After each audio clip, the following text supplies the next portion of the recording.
How to transfer crypto from Bitget Wallet to Binance Exchange. For that, first of all, open your Bitget Wallet and then on the home page, tap on the option of More.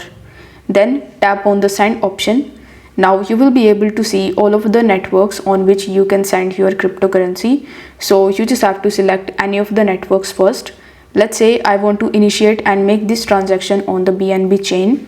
Here in the BNB chain, as you can see that currently I have two coins, that is BNB and USDT. So let's say I want to send USDT, that would be on the BNB chain. So you need to tap on USDT. Then you will be landed on the transfer page where it will show you the network, that is USDT based on the BNB chain, which is BEP20. Now it will ask you to provide the receiving address. So in order to get this address, open your Binance mobile application. Here on the home page, tap on the add funds option.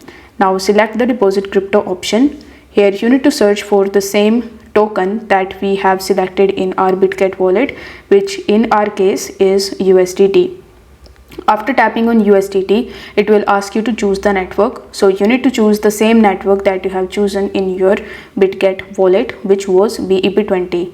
After tapping on the BEP20 option, you will be able to see the QR code as well as the deposit address, which I cannot show you over here, but you will be able to see that. So you need to copy the address from here, then come back to your Bitget wallet, paste the address in this section. Then in the amount, you need to enter the amount of USDT that you want to transfer. You need to make sure that there is no minimum limit of the transfer, so you can go ahead and initiate the transaction.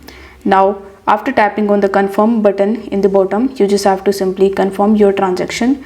Once your transaction is completed successfully, you will be able to transfer your crypto from your Bitget wallet to the Binance Exchange.